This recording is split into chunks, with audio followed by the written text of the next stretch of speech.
जी दोस्तों, ये देख सकते हैं कि साढ़े को ना हर किस्म का हर नस्ल का कबूतर दस्तियाब आ तो बड़ा ही अच्छा शौक किया है इस कबूतरों से।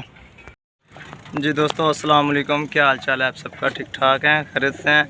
मैं हूं रफ़ाक अली और आप देख रहे हैं यूट्यूब चैनल। और आज की वीडियो है हमारी तकरीबन कबूतरों के बारे में। और अल्लाह खैर करे तो कबूतर हर नस्ल का दिखाने कि साढ़े को ना हर नस्ल का कबूतर दस्तियाब आ और बड़ी ही अच्छी नस्ल के कबूतर रखे हुए हैं। देख सकते हो तुम इस कबूतर को पकड़ के तुम इन्हों अखां का शौक कराने, इन्हों के परों का शौक करवाने कि किहड़ी नस्ल का कबूतर कितना टाइम मार सकता वा, कितनी देर तक उड़ सकता वा, कितनी परवाज कर सकता वा। ये तुम देख सकते हो कि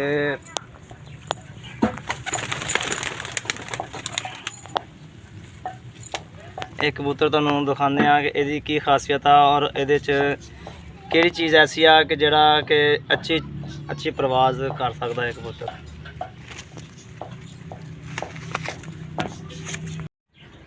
ये जी तकरीबन काफ़ी ही बाजियां जितया सीगा ते कबूतर और बड़ा बैड न्यूज़ हो गया, चढ़ी कबूतर फॉल हो गया। तो ये देख सकते हो तुसीं, बड़ा अच्छी नस्ल का कबूतर सीगा इहदा ते चला फौत हो गया वा। बड़ा ही अफसोस होया वा, बड़ा चंगा कबूतर सीगा। काफ़ी लोग कह रहे हैं इन्ने पैसे ला ला, इन्ना पैसे ला ला, सानू दे दे। पर की है कि बस जो अल्लाह ने मंजूर है, जी चीज़ चंगी होगी ना वो नहीं रही है कि बस।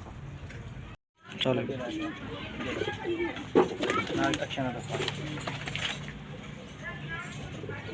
ये तुम अखी देख सकते हो कि ऐसा कोई कबूतर नहीं कि जिदी ना तकरीबन अखी खोल दो सारी ना कि वड्डी छोटी हो जाए।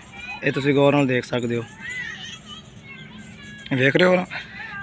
ये हुण कबूतर तकरीबन यदी की खासियत इस कबूतर की आ कि जो भी परवाज करके आएगा ना, एक कबूतर न मूँह नहीं खोलेगा। नहीं कोई भी कबूतर परवाज करके आते हैं ना तो मूँह खोलने लग जाते हैं।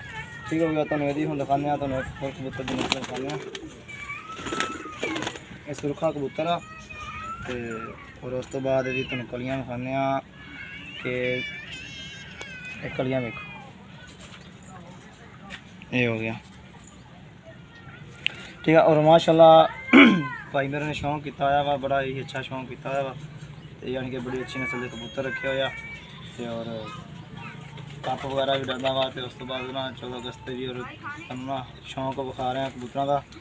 फिर अल्लाह खैर करे यार ना, वीडियो देखने से पहले कि यूट्यूब चैनल मेरे ने सब्सक्राइब कर दो ताकि मेरी हर आने वाली वीडियो देख सको कि मैं अपना घर का माहौल के बारे भी और हर शौक के बारे में तुहानूं अल्लाह खैर करे हम हर वीडियो मिले करेगी देखने को। तो हम उस तो बाद तुहानूं ना अज का व्लॉगिंग है जो मेरा कबूतरों के बारे तुहानूं कबूतरों की हर अच्छी नस्ल का एक कबूतर तुहानूं दिखावांगे। तो उस तो बाद अल्लाह खैर करे।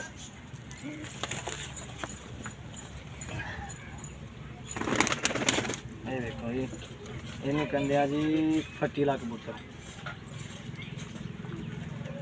ये फटीला कबूतर आ, कोई अख है यदी और यदि अख दे विच 17 तुहानूं दिखाने हैं, अख का 17।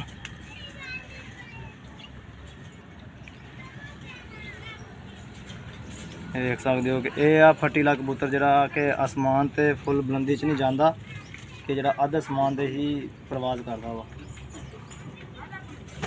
और सब तो बैड न्यूज़ ये आ कि इस भाई का अज ना बड़ा सब तो बड़ा नुकसान हो गया वा कि इहदा ना कबूतर यानी कि फौत हो गया।